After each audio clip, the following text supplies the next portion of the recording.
Wesh les gars, c'est Vextrom, j'espère que vous allez bien, en tout cas pour ma part, ça va super. Alors aujourd'hui on se retrouve pour un gameplay, non pas sur BO3 mais sur BO4. Oui, j'ai acheté BO4, très très bon jeu d'ailleurs, on va en parler dans cette vidéo, des points négatifs, des points positifs de ce jeu, pour ma part. Avant de parler de tout ça, je vais vous présenter le gameplay. Donc le gameplay c'est sur la map Slumps. À la fin je fais du 21-10, c'est pas trop mal, c'est ma toute première game. Dès que j'ai acheté le jeu, j'ai lancé, j'ai record. Ça c'est ma toute première game. Alors on va commencer par les bons points. Alors pour moi il y a plusieurs bons points. Notamment les maps qui sont pas trop petites ni trop grandes. Le fait d'avoir des maps ni trop petites ni trop grandes, ça fait que le gameplay est beaucoup plus nerveux en fait si vous voulez, mais qui favorise le rush. Après moi je trouve que Treyarch a bien fait les maps parce que elles se divisent en trois couloirs. Donc le couloir gauche, le couloir du milieu et le couloir droit. Ceux qui sont au couloir gauche ou au couloir droit en fait peuvent converger vers le middle, donc le couloir du milieu, là où il y a à peu près tous les ennemis. Ça je trouve ça très bien parce que ça rend encore une fois le gameplay nerveux pour ceux qui rush, etc. Ça très bon point. Après il y a pas mal d'armes, ça c'est bien aussi, pas mal de choix d'armes avec 5 SMG, 5 AR, 3 fusils tactiques, 3 batteuses et 4 snipes. Ça c'est très bien, pas trop d'armes pour pas surcharger, mais pas trop peu, juste ce qu'il faut pour ma part. Après, d'après ce que j'ai vu, c'est du 5v5 au lieu du 6v6. Pour moi, je l'ai mis dans le bon point, parce que du fait d'avoir des petites maps comme ça, en fait, le 5v5 va favoriser... ça va pas être trop surchargé la map, on va pas rencontrer des ennemis tout le temps, etc. Le 5v5, le 5v5 c'est bien, c'est juste ce qu'il faut. Après, ce qui fait plaisir aussi, c'est les déplacements qui sont 100% au sol, à l'ancienne, à la MW3, à la BO1, à la BO2, 100% au sol. Ils ont rajouté les glissades de BO3, si je me trompe pas.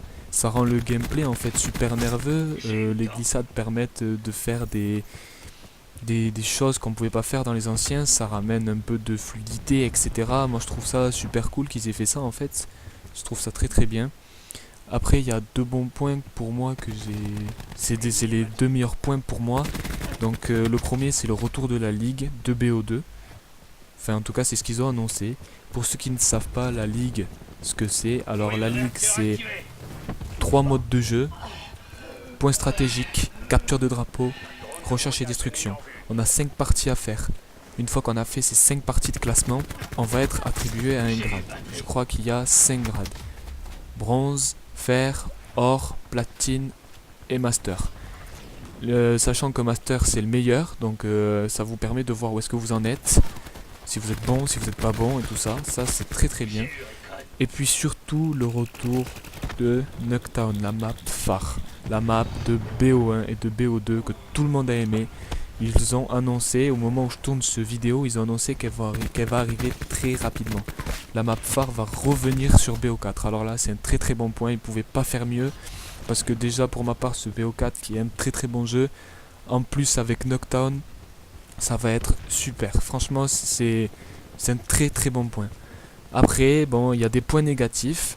Donc moi, je vais vous parler des points négatifs, en tout cas ce qui me concerne, on va dire.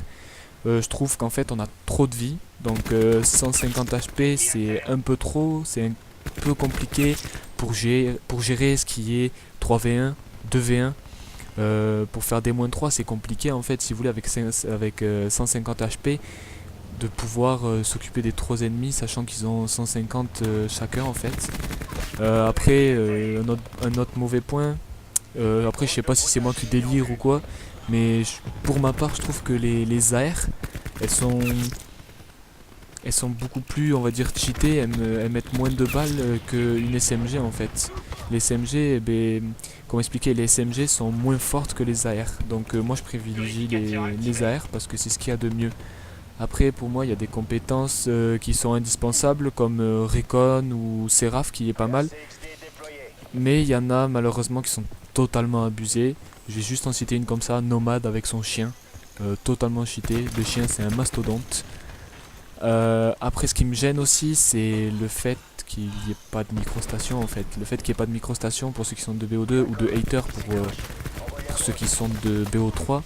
On le retrouve dans Recon, mais en fait on a plus plaisir à faire ces 11 kills d'affilée pour avoir cette microstation. En fait, il n'y a plus de plaisir, tout le monde peut avoir la microstation grâce au spécialiste Recon. En fait, c'est ça qui me gêne en fait. Il y a plus de compétition pour avoir 11 kills, pour avoir cette microstation qui va mettre les ennemis dans la difficulté. Donc pour moi c'est un mauvais point. Donc là je vais conclure vite fait. C'est un jeu que j'apprécie énormément. Donc là je suis niveau 40.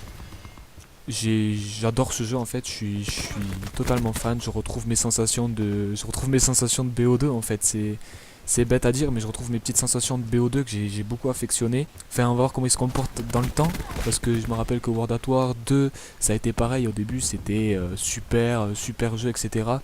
Et au fur et à mesure en fait je sais pas, il est devenu pas nul mais genre il est devenu moins bien que ce qu'il était à sa sortie. Donc moi j'ai fini ma vidéo. N'hésitez pas à lâcher un like, n'hésitez pas à vous abonner.